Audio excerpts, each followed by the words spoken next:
একটা ব্যক্তিকে দুজক থেকে উঠানো হবে, তাকে দুজক থেকে উঠানোর কারণ জিজ্ঞাসা করা হবে, আমাকে কেন দুজক থেকে উঠানো হলো, কারণটা কি? আমি তো দুজকি, আমার আমল বলে আমি দুজকি, কেন উঠানো হলো?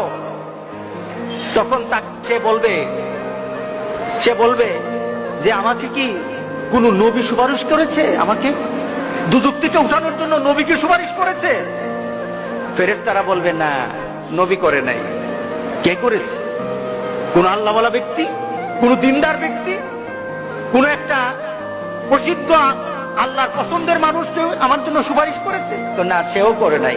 তাহলে কি আমার মা বাবা? না, তোমার মা বাবা না। তোমার পরিবার পরিজন? না, না, তোমার পরিবার পরিজন না। তোমার খুব নিকটের মানুষ? না, না, তোমার নিকটের মানুষ না। তোমার একটা বন্ধু ছিল, তুমি তাকে চিন্তা, তার একটা সম্পর্ক ছিল তোমার সাথে, কিন্তু সে যে চরিত্রের ছিল তুমি সে চরিত্রের ছিল না, কিন্তু সে তোমার মহব্বত করত, সে তোমাকে ভালোবাসতো, তোমার সাথে তার একটা চলাফেরা ছিল। সে জান্নাতে চলে গেছে আর তুমি দুজকে। সে জান্নাতে তোমাকে খুঁজতেছিল, আমার বন্ধু কোথায়, আমার বন্ধু কোথায়, সে খুঁজতেছিল তোমাকে, জান্নাতে তুমি খুঁজে পায় নাই। তখন আল্লাহকে বলেছে, আল্লাহ আমার বন্ধু কোথায়? তোর বন্ধু তো দুজকে, তোর বন্ধু তো দুজকে।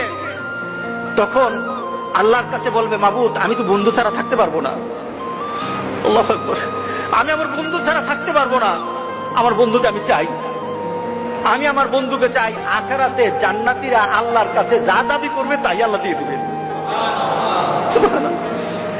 তাকে বলবে, আল্লাহর কাছে বলবে, আল্লাহ আমি আমার বন্ধুরে চাই, সে তো দুজকে, আমি দুজক বুঝি না, কিছু বুঝি না, আমার বন্ধুর আমি চাই, আমার বন্ধুকে আমি চাই। আল্লাহ বলবে, এই সে তো আর তার বন্ধুরে ছাড়া থাকবে না, সে তো অস্থির হয়ে গেছে, আনান আমার জান্নাতীদেরকে আগে খুশি কর, আমার জান্নাতেরই খুশি কর। ওই যে জান্নাতের দুজকে যে পড়ে আছে তারই উঠা, তার সামনে নিয়ে আয়, তার সামনে তাড়াতাড়ি নিয়ে আসবে। তখন সে চিন্তা করত, তখন ফেরেশতাদেরকে বলবে, আমাকে কে আনলো, কে আনলো? সে প্রশ্ন করবে, আমাকে কে আনলো?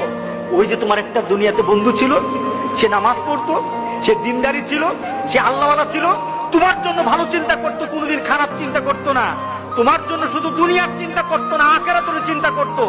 সে দুনিয়ার চিন্তা করে তোমাকে বন্ধু পেয়েছে, আখিরাতে তোমাকে বন্ধু পেয়ে সেখানে পাওয়ার জন্য কথা বলেছে। আল্লাহ সুবহানাহু ওয়া তাআলা তোমার বন্ধুর সুপারিশ আজকে তোমাকে দুজক থেকে জান্নাতি করে দিয়েছে।